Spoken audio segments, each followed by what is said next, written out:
C'est pourquoi notre vibrante jeunesse, cœur battant de la nation, restera au centre de mes préoccupations.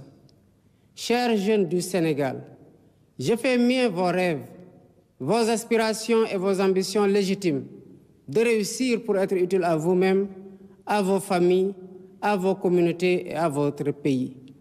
L'éducation, la formation au métier, l'emploi, l'entrepreneuriat des jeunes et des femmes restent des défis majeurs à relever.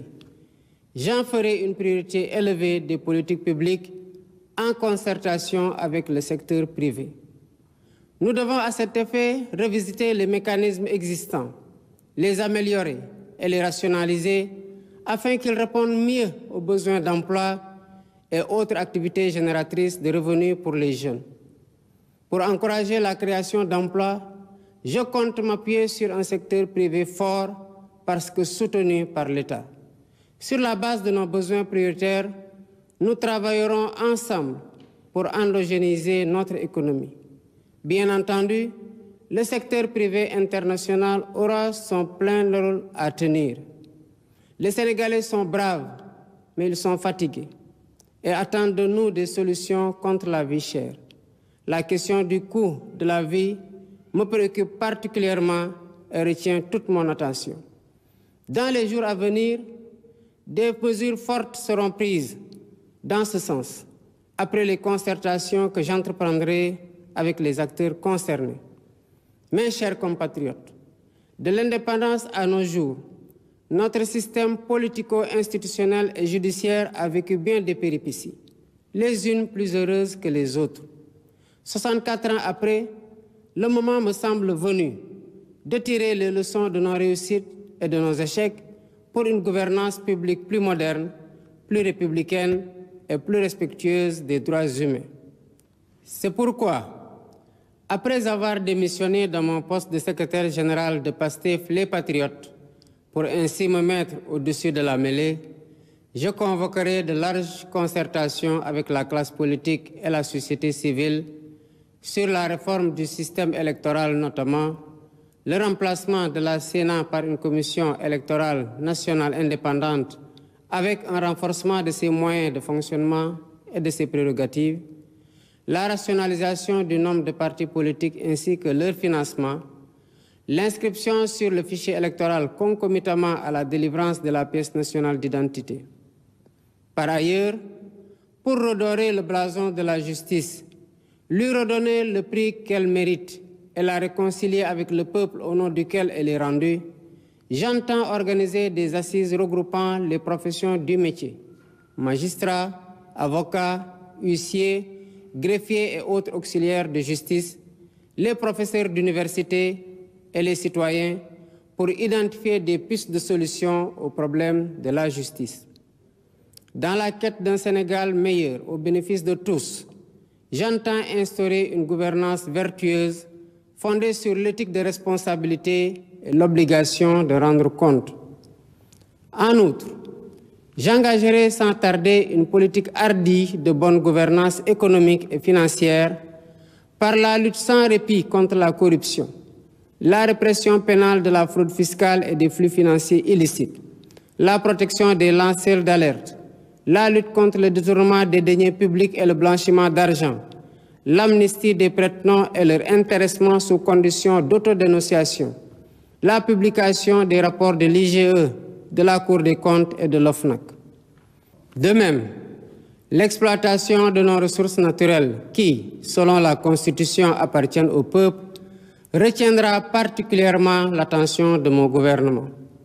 Ainsi, en plus de la mise en ligne déjà effective des contrats miniers, pétroliers et gaziers sur le site de l'ITIE Sénégal, je ferai procéder à la divulgation de la propriété effective des entreprises extractives conformément à la norme ITIE, à l'audit du secteur minier, gazier et pétrolier et à une protection plus soutenue du contenu local au bénéfice du secteur privé national. Au demeurant, je voudrais dire à tous nos partenaires privés qu'ils sont les bienvenus au Sénégal. Conformément aux lois et règlements en vigueur, les droits de l'investisseur seront toujours protégés, de même que les intérêts de l'État et des populations. À nos pays amis et partenaires, je voudrais assurer que le Sénégal reste un pays ouvert et accueillant pour tous. Nous veillerons sans cesse à maintenir et raffermir les relations de bon voisinage et de solidarité agissantes au sein de nos organisations communautaires, notamment la CEDEAO et l'UEMOA. Héritier de l'idéal panafricaniste de Cheikh Anta Diop et de Léopold Sédar Senghor, un des pères fondateurs de l'Organisation de l'Unité africaine, nous demeurons fermement engagés dans la construction de l'intégration africaine et la réalisation des objectifs de la zone de libre-échange continentale africaine. Nos partenaires étrangers de tous horizons sont d'égale dignité pour nous. À tous, nous devons respect et considération. Et de tous, nous demandons respect et considération. Nous resterons engagés pour une gouvernance mondiale plus juste et plus inclusive, dans le respect de l'égale dignité des valeurs, de culture et de civilisation.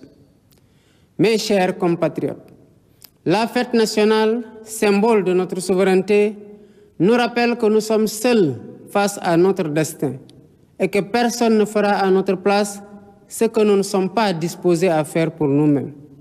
Nous avons la responsabilité historique de conforter notre souveraineté en rompant les chaînes de la dépendance économique par le culte permanent du travail et du résultat. Dans cet esprit, l'administration doit agir à tous les niveaux de façon plus accueillante et plus efficace pour les usagers du service public.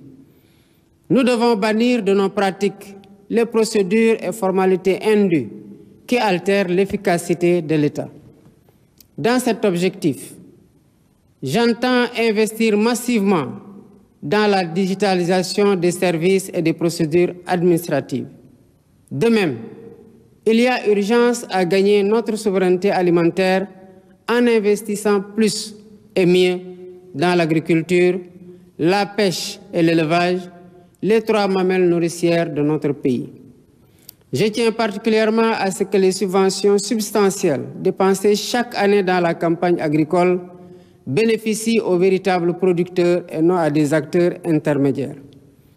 En définitive, mes chers compatriotes, l'indépendance que nous célébrons demain est certes un événement festif, mais aussi et surtout un test de résilience et de grandeur pour la nation. Notre mérite et notre honneur, c'est de réussir l'épreuve en affichant une confiance résolue en nous-mêmes pour vaincre nos peurs et nos doutes, surmonter les obstacles devant nous et poursuivre ensemble notre marche solidaire vers notre destin commun, main dans la main, épaule contre épaule. C'est à cela que je vous invite dans la communion des cœurs et des esprits. Vive le Sénégal en paix et en sécurité, unis, libres et prospères. Bonsoir et bonne fête de l'indépendance.